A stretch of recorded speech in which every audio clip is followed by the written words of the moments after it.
I'm Alex Chen, and this is the story of how I learned that in the tech world, the biggest threats don't come from competitors. They come from within. 3 days ago, I was kicked out of Secure Flow, the cybersecurity startup I had built from scratch in my garage. Today, I'm about to teach my former partners a $10 million lesson about the true meaning of security.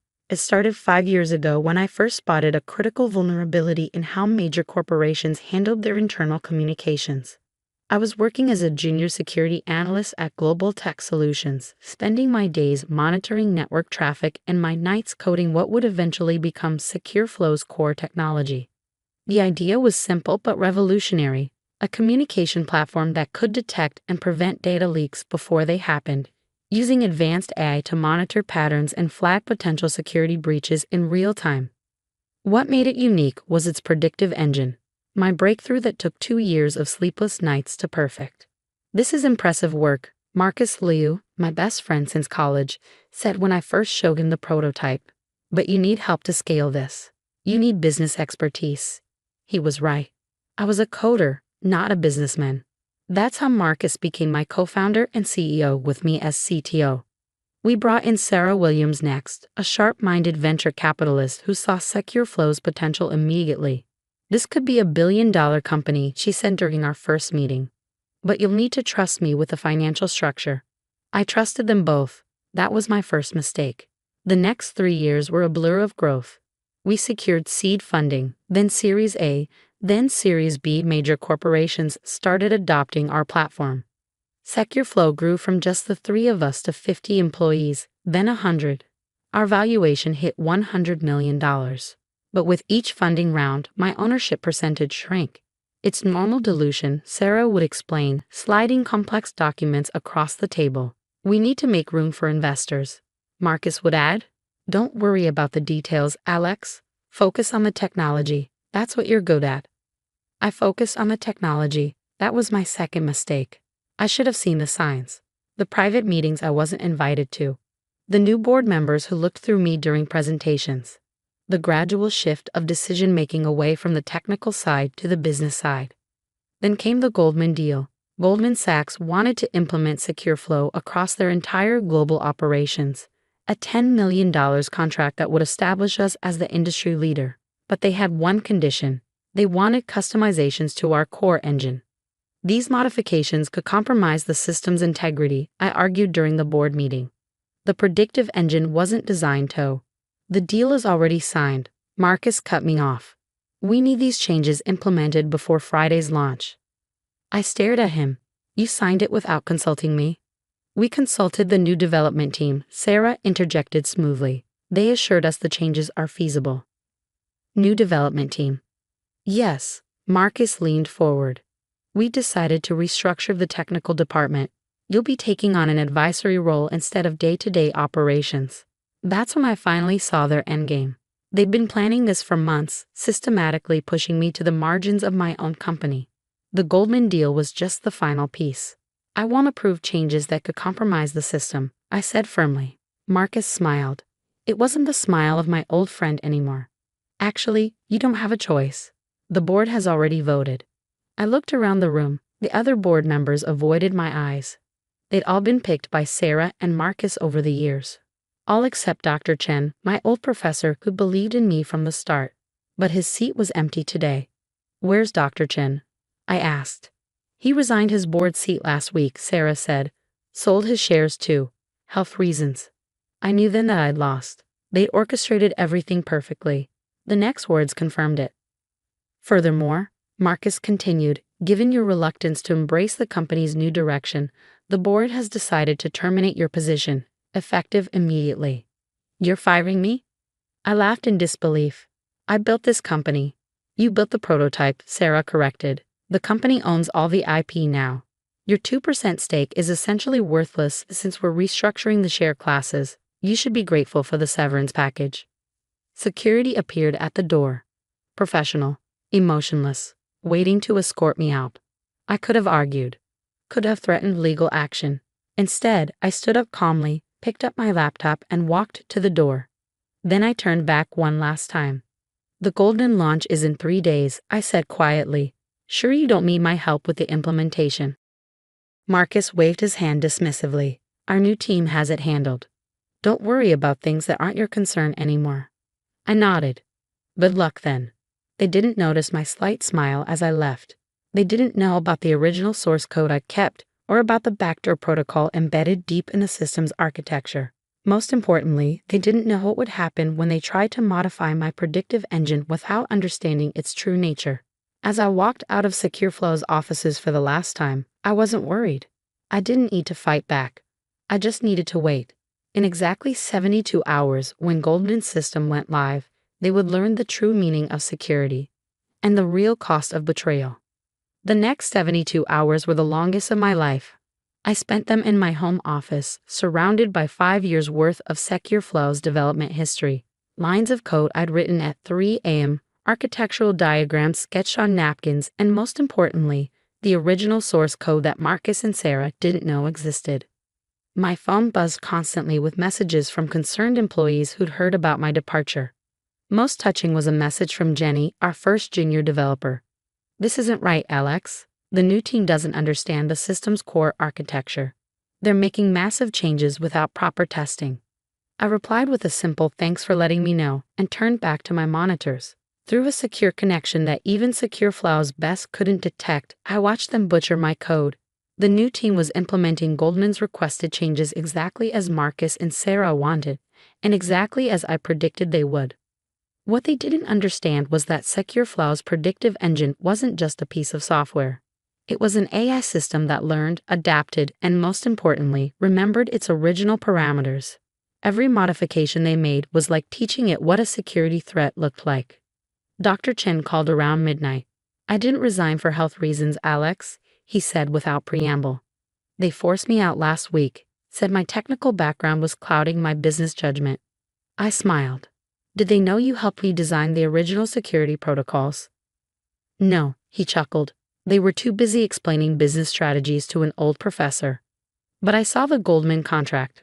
What they're trying to do to your system, it won't work, will it? Watch tomorrow's launch, I replied, and maybe record it. The morning of the Goldman launch, SecureFlow's offices were buzzing with activity. Through my secure connection, I watched Marcus and Sarah prepare for their moment of triumph. The Goldman executives were attending virtually, along with tech journalists and major investors. Everyone wanted to see the future of corporate security. At precisely 9 a.m., Marcus stood before the cameras, radiating confidence. Ladies and gentlemen, today marks a new era in cybersecurity. SecureFlow's implementation across Goldman Sachs' global network represents the largest deployment of predictive security technology in banking history. Sarah joined him at the podium. We've customized our core technology to meet Goldman's specific needs, creating a seamless integration that will set new industry standards. I checked my watch. In exactly 3 minutes, they would initiate the system-wide deployment. That's when my real code would wake up. Marcus continued his presentation, clicking through slides showing SecureFlow's enhanced architecture. Our modified predictive engine now allows for greater flexibility in data handling, while maintaining. He never finished that sentence. On every screen in Goldman's global offices, SecureFlow's interface suddenly changed. The sleek corporate design was replaced by scrolling lines of diagnostic data. Analyzing system modifications, the display announced. DTKC changed to CQRTY VUNERDILITIs. Marcus frantically clicked his presenter, but nothing responded. Minor technical difficulty, he stammered. Our team will. Critical CQRT 3 keys DTTTD. The system continued. Unauthorized MODIFICHONS to core architecture QMUR fundamental CQRITY protocols. The screens filled with side-by-side comparisons. The original secure code versus their modifications. Each change they'd made was highlighted in red, with detailed explanations of the vulnerabilities they'd introduced. What's happening? Goldman's CTO demanded. Is our data at risk? No, Sarah jumped in. This is just a simulation results. The system interrupted. Modified architecture. LO was FOLOWNG unauthorized access points. What followed was a detailed demonstration of exactly how their changes had created backdoors into Goldman's most sensitive systems. The AI methodically exposed every flaw, every vulnerability, every potential disaster they'd narrowly avoided. "Stop it," Marcus shouted at his technical team. "Shut it down." Unable to override, someone called back. "The system's running some kind of deep diagnostic we've never seen before." Of course they hadn't seen it. It was my original security protocol designed to protect the system not just from external threats, but from internal sabotage.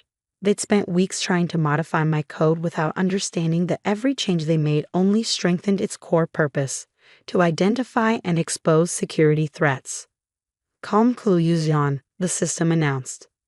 Current implementation serious critical security risks. Reverting to original secure architecture. The screens shifted again, showing the system restoring itself to its original state.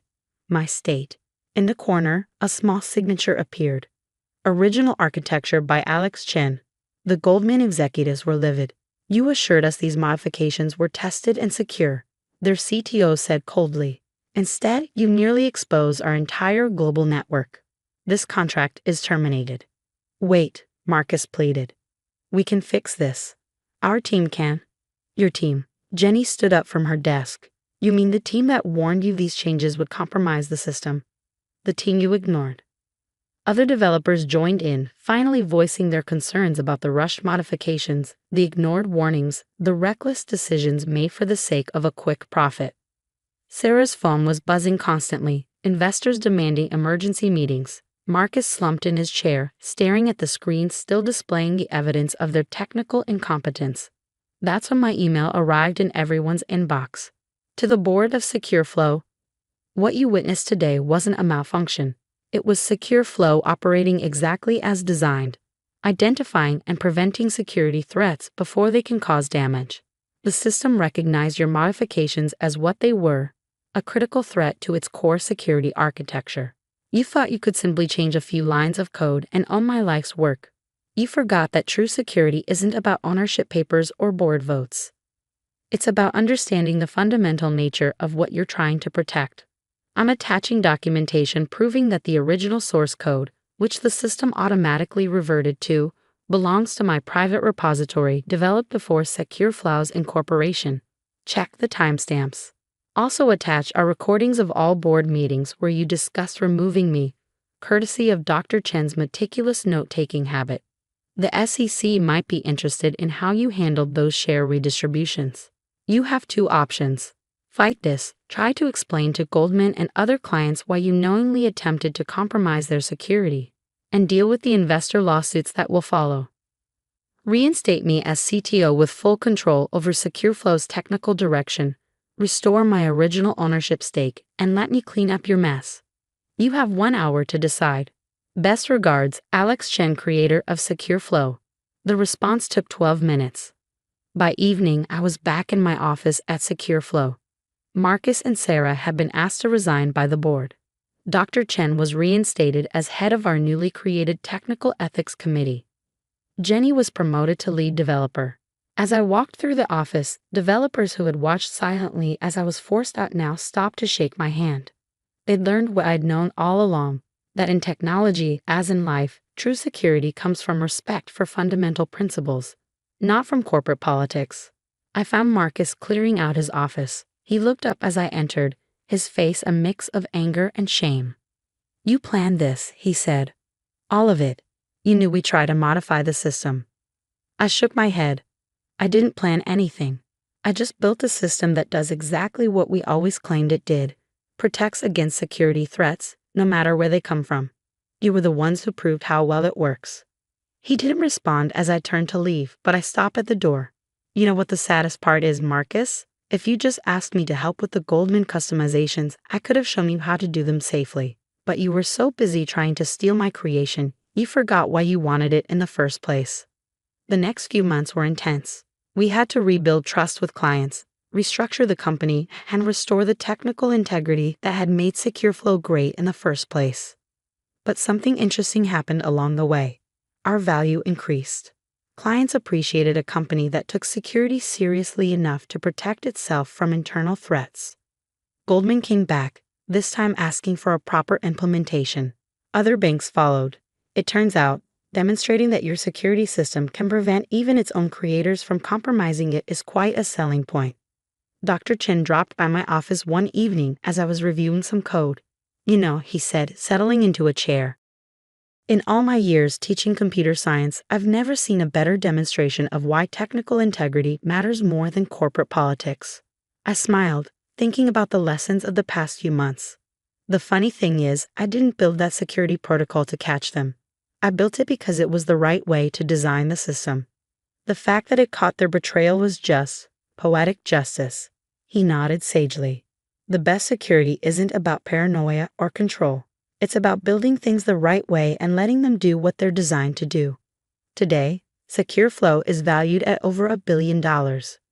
We're the industry leader in predictive security, trusted by the world's largest financial institutions.